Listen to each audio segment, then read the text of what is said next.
monde. Donc, je me présente, Monsieur Vitaliano Rossano, directeur général et cofondateur de Sud Campus.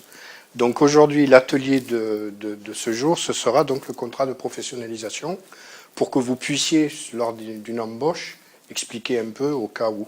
Donc, c'est vous donner quelques arguments pour la future embauche. Donc, le contrat de professionnalisation, donc on va faire la présentation, l'organisation et les avantages pour vous et pour le patron. Alors, on y va. Donc, le contrat, il s'adresse à tous les jeunes âgés de 16 à 25 ans révolus et aussi donc aux demandeurs d'emploi de plus de 26 ans.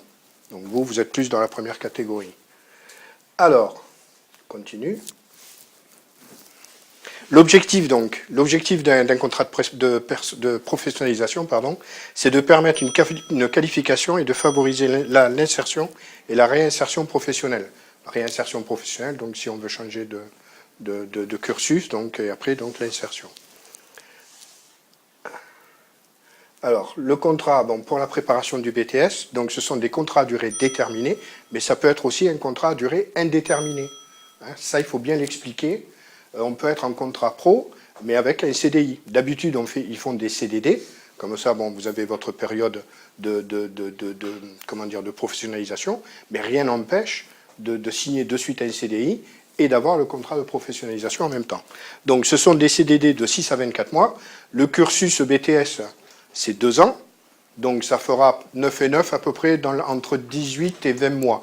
Ça va rarement jusqu'à 24 mois. Si vous faites un CDD de 24 mois, une fois que vous avez passé votre examen, par exemple, là, ils sont en train de passer là, mai et juin, si vous avez signé un contrat de 24 mois au mois de septembre, il faudra faire juillet ou septembre. Vous ne pouvez pas partir et trouver un autre contrat ailleurs, saisonnier ou quoi que ce soit. Vous serez obligé de rester dans l'entreprise. Ça, il faut bien vous le... Donc, essayez plutôt de faire signer un CDD jusqu'à la fin du cursus du BTS, sinon, ça va déborder sur l'été. Si vous démarrez le contrat au 1er septembre, ou au 1er octobre, ou au 1er novembre. Rien n'empêche, le contrat de professionnalisation, c'est pas une date, la première date septembre, ça peut être septembre, octobre, novembre, décembre, ça peut même aller jusqu'à janvier.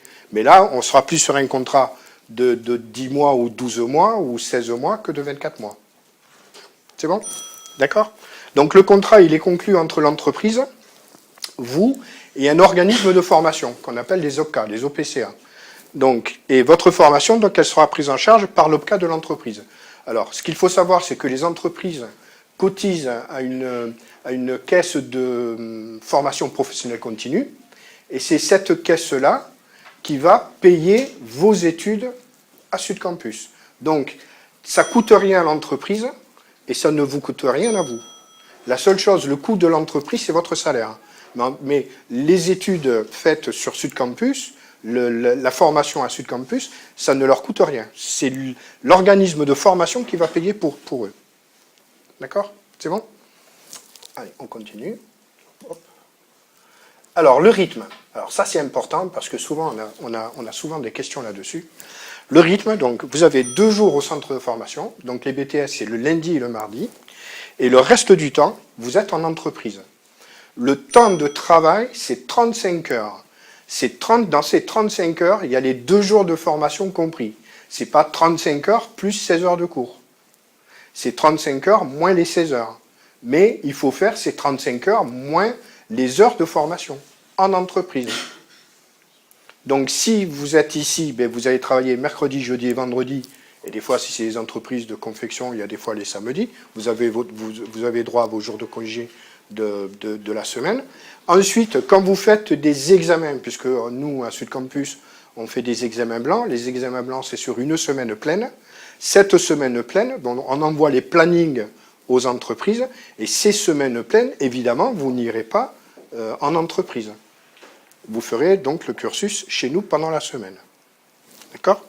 Donc, des périodes à temps plein donc en entreprise et des périodes à temps plein en centre de formation. Donc, le temps plein en centre de formation, c'est uniquement pour les BTS blancs. Après, vous êtes que 2 jours chez nous et après en entreprise. Vous avez droit à vos congés payés, vous êtes un salarié normal, avec la même convention collective, vous avez tous les droits d'un salarié comme quelqu'un qui est en CDI. D'accord? C'est bon? Alors, la rémunération, ça c'est important. Donc, c'est en fonction des âges et de savoir si vous avez le bac ou pas. Donc, titulaire d'un bac général, donc les moins de 21 ans, donc c'est 55% du SMIC, sachant qu'à aujourd'hui, le temps de travail, 35 heures semaine, c'est 151h66 que multiplie 10, donc ça fait grosso modo 1520 euros brut. Donc vous auriez 55% du SMIC, 55% de 1520 euros. Ensuite, donc de 21 à 26 ans, 70%. Alors évidemment, si vous démarrez à 20 ans ou à moins de 21 ans, vous allez démarrer à 55%. Si vous passez les 21 ans pendant les 2 années, ça va monter à 70. On ne démarre pas à 55 et on reste à 55%. En fonction de votre âge, vous toucherez la rémunération par rapport au contrat. Et les plus de 26 ans, donc, c'est les 100%. Mais les plus de 26 ans, ce sont les chômeurs donc, qui veulent refaire un cursus. Donc, le titulaire d'un bac professionnel ou technologique, donc, eh bien, il aura 65% moins de 21 ans, de 21 à 26, donc 80% du SMIC, et plus de 26 ans, donc 100%. Donc, ce pourcentage, vous prenez 1600 multiplié par ce pourcentage, et ça vous donnera votre rémunération brute. La rémunération nette, il faut déduire les parts salariales, vos cotisations sociales. Grosso modo, c'est à peu près 20% de moins. D'accord? Donc sur 1000, moins de 20, ça fait 800, quoi. Hein, pour ceux qui seront à 55. Hein, d'accord? Mais ça, on a des fiches de calcul, on a des fiches de paie type, et on pourra vous dire par rapport combien ça vous fait par mois, quoi. Donc la rémunération, c'est celle-là. Donc pour vous, ça va, les avantages, donc, c'est d'acquérir une expérience professionnelle et le bénéfice d'un savoir-faire. Alors, c'est sûr qu'il faut trouver l'entreprise qui vous convient le mieux. Hein, il ne faut pas aller dans une entreprise pour aller dans une entreprise.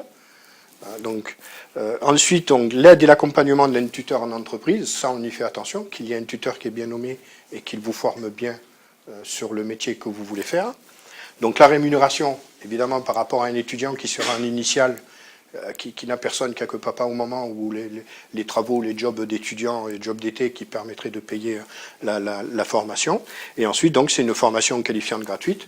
Elle est gratuite parce que c'est les OPCA qui payent pour vous, c'est l'entreprise qui paye pour vous, c'est pas vous qui payez vos études.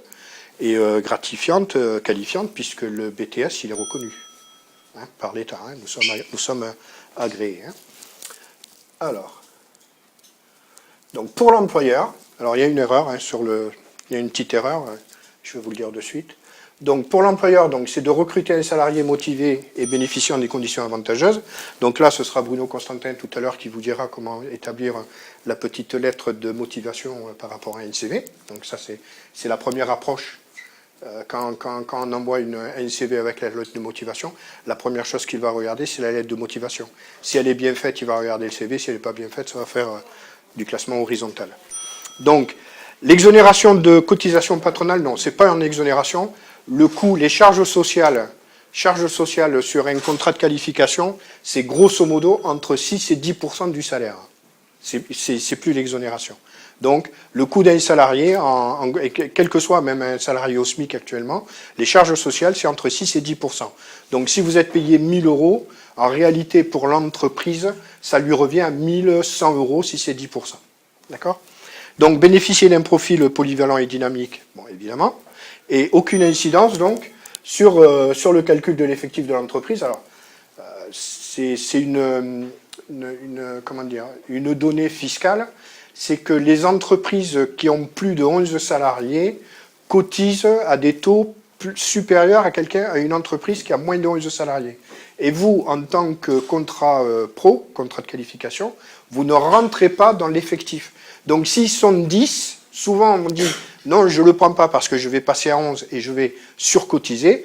Eux, pour vous, vous serez 11 dans l'entreprise, mais fiscalement et socialement, il reste à 10. Donc il n'a pas de supplément de cotisation à payer. Et ça, c'est important. De toute façon, bon, nous, on est là pour l'expliquer à un éventuel employeur. S'il a un peu peur, qu'il voit son expert comptable ou qu'il vienne me voir et je lui expliquerai le schmilblick. Voilà. Donc, si vous avez des questions, je vous écoute. Non ? Vous maîtrisez parfaitement. Il n'y a rien qui vous... Non ? Période congé payé ? Non ? C'est une boutade, hein, oui. Les vacances. Les vacances, alors, la période de congé payé pour les salariés, alors, c'est un petit cours là, hein, que je vais donner de RH. La période de référence, c'est de juin à mai. D'accord? On démarre les congés à partir du mois de juin jusqu'au mois de mai. Par mois, vous avez le droit à 2 jours et demi de congés par mois. Sauf que vous ne pouvez les prendre qu'à partir du mois de mai. Donc, si tu es embauché, par exemple, au mois de septembre, donc tu vas faire septembre, octobre, novembre, décembre, janvier, février, mars, avril, mai. Ça fait 9 mois. D'accord? Donc on va faire 9 que multiplie 2,5. Donc 9 fois 5, 45, 9 fois 2, 18, plus 4, donc 22. Tu as droit à 22 jours et demi de congés. Il faut que tu poses ces congés, les 22 jours et demi, à partir du 1er juin jusqu'au 31 octobre. Tu n'as pas le droit aux 30 jours, tu n'as droit que par rapport au nombre de jours. D'accord? Alors, ou tu les poses une semaine ou 15 jours. Après, c'est une entente entre toi et l'employeur. Hein. S'il te dit, attends, juillet, août, pas de congé, il n'y a pas de congé, donc il faut les décaler. Mais ça se discute, ça se négocie. Après, ce qu'il faut savoir, souvent je le dis et je l'ai dit à tous mes élèves, dans chaque entreprise, il y a une convention collective. Chaque branche, chaque activité, il y a une convention collective nationale. Elle doit être mise à disposition des salariés. Et souvent, ce que je dis, c'est de la demander ou de la télécharger sur Internet, de la lire, de regarder vos devoirs et vos droits, mais de regarder les deux. Pas que les droits, il y a aussi des devoirs. D'accord. D'autres questions? Non? C'est bon, ça a été assez clair? Je parle assez fort? Est-ce qu'il y a des arguments qui fonctionnent très bien auprès des employeurs ou justement des points de réticence qu'on peut lever peut-être? La réticence, c'est que... Je parlerai plus de réticence que de... La réticence, c'est que le contrat qualif, c'est les 2 jours quand ils sont en formation, par rapport à un coût... Alors, quand on est à 55%, non. Mais si on arrive à 65 ou 85%, le temps qu'ils font dans l'entreprise représente vraiment les 55 ou les 65%. Donc il y a ni gain, c'est du pareil au même. La différence de salaire entre quelqu'un qui est à temps complet et à temps complet les 35 heures en entreprise et eux qui seront que moins les 2 jours, c'est ça qui fait qu'on a baissé le salaire, quoi. Les 55%, ça correspond à peu près au temps qu'ils sont en formation. Après, le plus quand même pour l'entreprise, c'est qu'ils ont des jeunes à former. Bon, après, c'est quand même la transmission du savoir. Moi, je suis très attaché à ça, hein, aux transmissions des savoir-faire, d'élever les gens quand même et voilà. Et qu'est-ce que je voulais dire d'autre? Il y a ça, la transmission, et après, ça leur coûte rien, quoi. Ça leur coûte un salaire minimisé, et la formation au sein de Sud Campus, c'est leur organisme de formation qui paye. Et pour les employeurs qui éventuellement s'inquiéteraient d'avoir un employé, mais qui n'est pas encore opérationnel. Ah, ça, c'est le temps de formation. Mais ça, que ça soit du contrat d'apprentissage, du contrat qualif, après, c'est le patron qui doit jouer le jeu. Ou le tuteur, il doit jouer le jeu. Il y a une évolution quand même des compétences au fil de l'année. Moi, j'en ai toujours pris. Dans mes entreprises, j'ai toujours pris des apprentis. Voilà. Après c'est... Voilà. Si on a mis en place des contrats qualifs, des contrats d'apprentissage où il y a des exonérations de charges, il y a quand même pas mal de choses. C'est justement pour prendre des jeunes après le bac, donc 18 ans, et de les amener et de les former. Parce que l'idéal, c'est que, bon, déjà, eux, ils trouvent vraiment la branche où ils veulent aller, et vraiment de s'y mettre dedans, et que derrière, ça débouche sur un CDI. Hein, on parle souvent des entreprises qui disent on manque de main-d'œuvre, on manque de ceci, les gens ne sont pas formés, les gens ne sont pas ceci, ne sont pas cela. Nous, on est là pour eux, de les former. Et il faut qu'ils jouent le jeu. S'ils ne jouent pas le jeu, bon, s'ils voient juste, j'ai un mec, pardon, hein, j'ai quelqu'un qui arrive et je vais le payer 55% et il va faire des petites tâches à droite à gauche, c'est pas ça. Le truc, c'est pas ça. C'est que ça lui coûte moins et qu'il le forme réellement. Et donc, ils jouent le jeu, eux, en tant que formateurs, mais l'avantage pour eux aussi, ce serait quoi? D'avoir des gens qui ont des compétences à jour? Oui, par rapport à nos formations. Par rapport aux formations. Ils peuvent amener, après, par rapport à ce qu'on leur apprend à l'école, ils peuvent amener le marketing, ils peuvent amener tout ce qu'on fait, hein, aussi bien en MCO qu'en NDRC. Toute la partie digitale où les entreprises, et vous êtes même, vous le savez, toute la partie digitale, c'est quelque chose de nouveau, et plus ça va, plus les entreprises maintenant tendent à ce qu'il y ait de la digitalisation, Internet, enfin, tous les réseaux sociaux, etc. C'est un plus, et ceux qui seront en NDRC, c'est ce qu'ils vont apprendre, et les MCO, donc ceux qui prennent le cursus MCO, ce sera plus opérationnel, donc c'est d'amener des solutions sur des calculs de prix, sur les marges commerciales, comment faire pour fidéliser un client, etc. etc. Voilà, tout à fait. Surtout que les programmes ont changé. MCO, eh bien, ça va démarrer cette année, et NDRC, ça a démarré cette année. Voilà. Merci de votre attention.